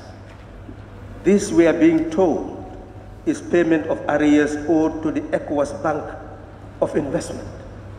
So we are part of the bank. We are paying our quota. Are we going to object to that? We should say we should carry out our oversight responsibility. Now that this is coming to us, it is now to find out more about the bank. Let the minister come and explain what have we been gaining. Parliamentary question can be asked, how much have we paid so far since the establishment of the bank? That is our duty, to know more about the bank, to ultimately determine whether we should continue to be part of it or we should find our way out of it. That is our duty. We have power to gather all the information. That's what oversight is all about. We're not doing it enough, but we cannot blame ourselves. This is a protracted struggle. The more we know how to do our jobs. And others will come and learn more if we leave a legacy. But unless we adhere to principles, we will leave no legacy and we will learn from no legacy. That we will learn from. We will not learn from any legacy. So, Honorable Speaker, there too, I don't see an element there. And moving to the next one is, again, Mr. Finance, on equity participation for the IDB, a bank which is said to be the main development partner of the country, because they are giving more than any other institution in the world. So are we going to say that we will not pay what is required? Then we move to the centralized services. Contingency security operation for the rest of the year by the police, immigration, this is what we are talking about, as well as to fund disaster management. So essentially, it is for us to determine, to ask for more information as to what they have done so far. But it is an item that merits our consideration, objective consideration, to see the money that is requested and how it is to be utilized to carry on those services. What I would say here is that it is contingency, and Section 154 of the Constitution provides for a contingency fund. I still cannot understand why the minister has not come up with a contingency fund with all the disasters, faced with 3 major disasters. And we are still not doing what the Constitution says it should be done. When it happens, we are struggling to look for assistance there and run helter-skelter, come with a supplementary appropriation. How can we continue this way? What lessons are we learning? It was said before that an act is necessary, but look at what is said under Section 24 of the Public Finance Act. It says very clearly, under D, Roman figure 3, estimates of expenditure allocated to unforeseen expenditure in the section referred to as unallocated expenditure, pursuant to Section 154 of the Constitution. So the Act is already there. It is incorporated in the Public Finance Act. Then why are we not providing for a contingency fund? That's what I would want to ask. So essentially, we have the mechanism, we have the instrument, but we are not making very good effort in operationalizing them, not good effort in institutionalizing them. And acts, mechanism must be institutionalized, they must be operationalized in order for them to have effect. Honorable Speaker, then we move to the Minister of Works and Infrastructure, subvention to GCAA. Well, we can question. We've given them subvention, we are giving them subvention. we can ask the questions. But this is the institution responsible for air safety. And none of us can leave this country without air safety. Should we incapacitate them? Should we take those risks? So it is essential that we ask the question, but we cannot abandon them because we know what COVID-19 has done to air safety. And it is only through the in and out of the aircrafts at the airport that they'll be able to maximize their gain. Honorable Speaker, we have seen Ministry of Health. It talked about ambulances. Again, people cry that there are no ambulances. People are carried on donkey carts, on horse carts. Pregnant women are delivering and dying everywhere. I've heard that in this National Assembly, and people saying that policymakers are callous, in fact, in neglecting the rural areas, leaving people to suffer and die under such disastrous circumstances. What are we saying now? The ambulances are not necessary. Would we be able to justify that they say that there are ambulances to be bought? We say, no, no, no. We are the ones who say the ambulances should not be bought, and somebody dying there, and they said, what is responsible for that person dying on that donkey cart? I'm not going to be part of those who will be accused. Maybe later on, if they fail to deliver, if those ambulances fail to serve, we say, we have given them ambulances. Why didn't they think about how to make sure that people don't pay for those ambulances to carry out their services? Yes, we can criticize the inefficiency, the callousness of those who refuse to think properly so that the services will be delivered with efficiency and effectiveness. That's when we'll have the moral authority to talk. But when we reject it, we have no moral authority to criticize.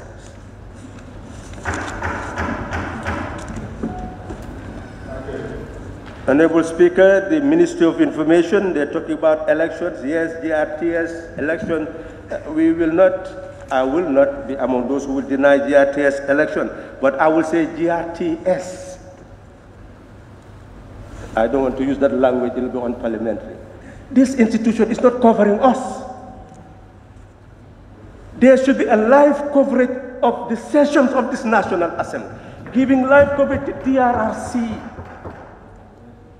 That's why people feel that nothing is happening here. People in the Gambia feel that this National Assembly is rubber stamped, is doing nothing but talking about skin bleaching. That's the mediocrity that has actually been given an image. And that image is us, that we are doing nothing for this nation. And the ministers know what this National Assembly is doing in guiding the way this country is governed. Every aspect of the development of this country has the stamp of this National Assembly. What is here before us today is precisely to approve budgets about roads. Yes, they can go there and say, yeah, it's this person or that person who brought you the road. Fine. But we know that if we do not approve this, it will not be delivered there. It is the collective work of those who are given the authority to govern that gave rise to all development in this country. And you can be proud, wherever any development takes place, be proud that you are part of it. So essentially, that is the vision of the Republic, to have institutions that are separate but work collectively to ensure that we deliver the services that our people need. So GRTS should know that they should cover this National Assembly. They should cover its committees so that people will know what is being done. they will educate the public in that way to know what parliamentary democracy is all about. They have failed in their responsibility in that regard. And we cannot continue to encourage them. So, Honorable Speaker, looking at the Ministry of Higher Education, are we going to say we will not pay this 50 million? Almost the teachers went, you heard what happened. Do we need to repeat that? Yes, it's more than that. You are talking about hundreds of millions. But they say they're just going to pay part. And still we are preventing demonstration because if we do not give them this money, your educational system will be wrecked. Are you going to be part of that? I'm not. Maybe you will be part of it. I certainly will not be part of that. I'll have moral authority to say, yes, we wanted to give, but other National Assembly said no, and they are the majority, and that's why it didn't happen. But I have an excuse. An excuse is bad. It's immoral to have excuse. We don't want to have excuse. We want to solve the problem of our country.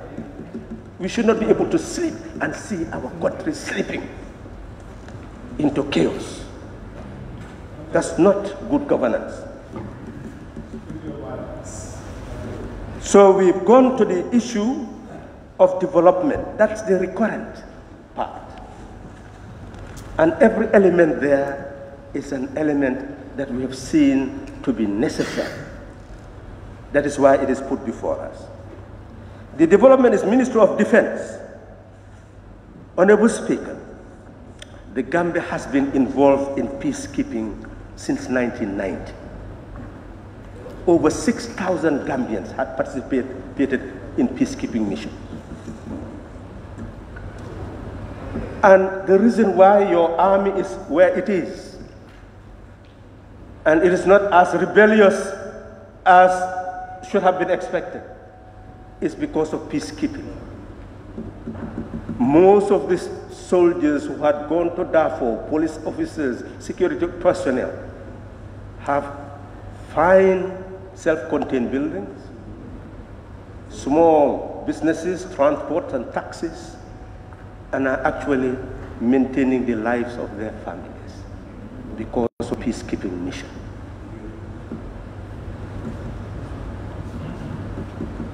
Essentially, the Gambian army is being maintained through peacekeeping. And by participating in peacekeeping, they are also being given a different mindset. If you seriously want security sector reform, take all the Gambian personnel into peacekeeping. You will reform their mindset. That is the best method of security reform. And this is the opportunity we are being provided. The executive delayed this process when the Gambia Armed Forces had made all sorts of arrangements because Darfur was being closed. Over 290-something Gambians had served in a contingent, and all of them would have just been here and no other opportunity for another front. They made effort, and the United Nations gave them consideration because of the performance of our security personnel. They saw them as good officers, men and women. And by virtue of that, they agreed to open a front for them in Central Africa. Contingent on having what the United Nations needs and the experience required in order to be able to consider them. Eventually, what was left is simply the equipment necessary. And they calculated what was needed. And if any member requires the detail, we'll be submitting a report on this. that is defense and security. I do not want to go into the details, but we'll give you sufficient information. And based on that information, we had to invite the minister who was on holiday, that this is urgent because the United Nations created a deadline that failing to meet that deadline, then the agreement was no agreement. And we were struggling for that deadline to be respected. That is why the minister had to be told that if we want the Gambian soldiers and other security personnel to continue to have the opportunity to go on peacekeeping mission, then this deadline must be respected. And that is what has given rise to this particular contingency in the development, which is for peacekeeping mission, 50 million. And here, this money is going to come back. Because once they pay this and get the equipment they need, the materials they need, then the United Nations will be paying them. And the cost of the equipment will be included in the payment. So in actual fact, we are investing and not wasting resources. So if you need more than all the details, we have the details on that one to convince you that that is the way forward. Now you go to the Minister of Lands and Regional Government, that is the vehicles. Well, we can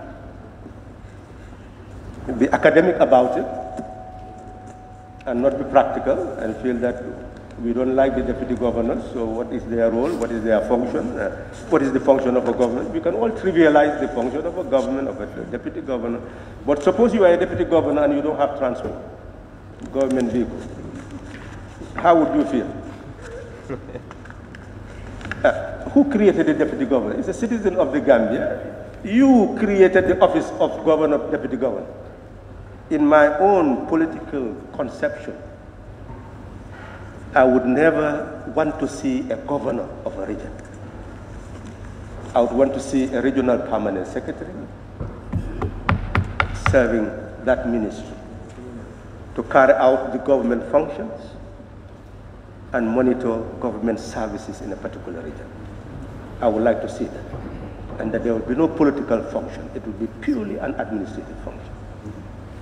But if you create these functions of governors, commissioners in First Republic, Second Republic, and half a republic. So, well, no, that's improper. Honorable Speaker, I withdraw that. Because I have deep respect for my brother. I have deep respect for my brother. And he knows that I'm not talking about him. So essentially, Honorable Speaker, clearly there too, we can incapacitate people and let them sit in the offices and do nothing. Well, you decide. For me, I have no objection. I have no objection, certainly. But it's a function that I would have changed. A Minister of Transport Works, here is what I was talking about. It's arrears. If you don't pay them, they will take you to court and you will pay them with additional fees. It's, same thing with arrears, you will pay. Go ahead and do it. Go ahead. Land compensation, do you dare go and take the land of these people without compensation? In fact, we should be monitoring that compensation. We are told that whole Banjul South has been taken over. Compensation has been paid. How much did they pay them? We should be interested. And the Banjul NAMs should really come together and investigate to try to find out exactly what was that compensation about. There are a lot of complaints. I know people who come to media houses and complain about compensation. And they have no power. They do not have the means to go to a lawyer to fight a case. Even the method of compensation. who did the assessment and who did the negotiation. Sometimes a particular person will do assessment, negotiate everything. And people are helpless, so they accept. So clearly, we should be prepared to pay the compensation, and I don't see what objection I would have on that. The arrears again. So, Honorable Speaker, I've looked at the supplementary estimate.